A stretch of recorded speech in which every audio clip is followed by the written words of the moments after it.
Good afternoon, everyone, and welcome back to the Suburban Rifleman. Once again, we are not at the rifle range because, once again, we're not going to be doing any shooting. I just want to show you a rifle, and I'm actually here specifically to ask your advice on whether to shoot this rifle or not. As you can all see, this is an M1 Garand rifle. This was the standard issue rifle of the United States Armed Forces through World War II and Korea, and it saw use even in Vietnam. It's probably the most iconic, well, yeah, it's probably the most iconic U.S. military rifle, at least of the 20th century.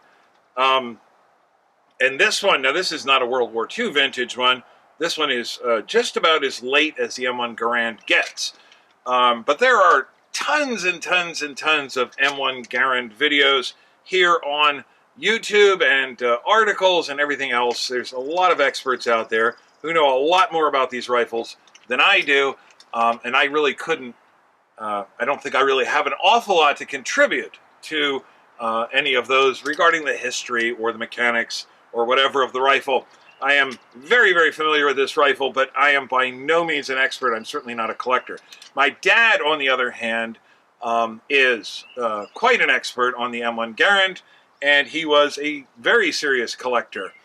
At one point in time, I think he had something like 27 M1 Garand rifles. He'll probably correct me. That's probably not quite correct. I know it was in the 20s, and that included a gas trap, a very, very early gas port, and some other relatively rare variants. Now, my dad is in his 80s now, still very active and still getting around and still shooting and everything else, but he's kind of gotten out of the habit of collecting things. He's trying to simplify his life, and as a result, he got rid of many, many of his M1 rifles. He did very kindly give my nephew and I our choice of a couple of rifles to pick that we could keep one for each of us, and which was really, really, really cool. And he suggested a bunch of collector grade rifles that he had. Now, some of those were absolutely untouched, still absolutely packed with cosmoline around the bolt. I think the bores were stuffed tight with cosmoline.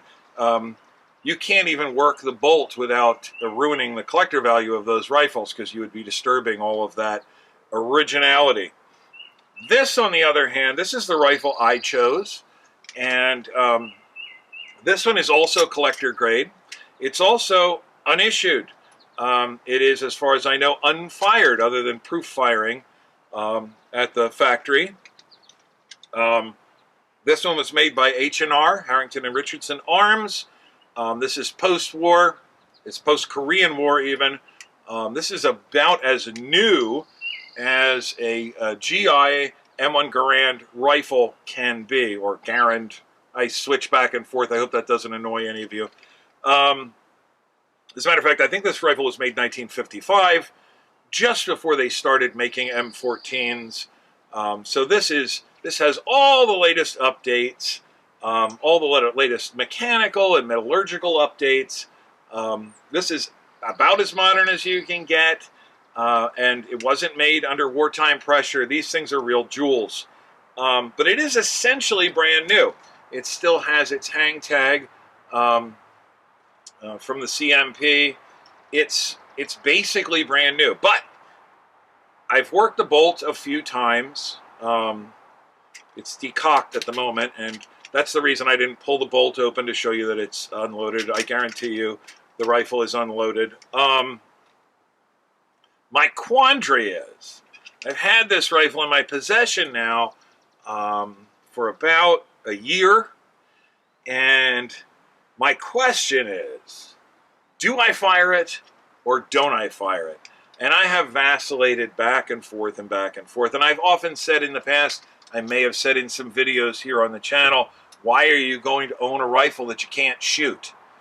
Well, if you're a serious M1 Garand collector, you may want one of those ones that's all packed in cosmoline, and you just take it down with rubber gloves on and look at it every once in a while and then put it back on the rack. This is a little bit more practical. But again, this is a brand new. It is banged up and dinged up. This was in, military stockpiles for years. It's got some dents on the side of the stock from the rear sights on other rifles, but the cartouches are nice and crisp and absolutely brand new. The rifle has never ever been used, and I would really like to shoot it, but I don't know if I should, and I haven't been able to come to a decision on my own. So I'm putting it to you all. I'm going to, I don't know how to post a survey, but I'm going to keep an account of your responses to this video, and I'm going to see how many yays and how many nays there are regarding fire or not fire, and whatever you guys decide, I'm going to do. So if you decide I should shoot this rifle, then we'll do a shooting video, and you'll get to see me shooting this rifle. And if you guys say, no, you really ought to preserve it. It's going to be worth a whole lot more if it stays the way it is. Then I will keep it the way it is, but I will do a much more in-depth video where we will look at all of the various features of the rifle that make it so unique and significant. Well, it's not really unique. I think they made quite a few of this particular variant, but just the condition of it makes it quite unique. So I await your responses, and whatever you decide is going to determine what sort of video that this rifle next appears in. And when I make that video and post it, I hope to see each of you here then.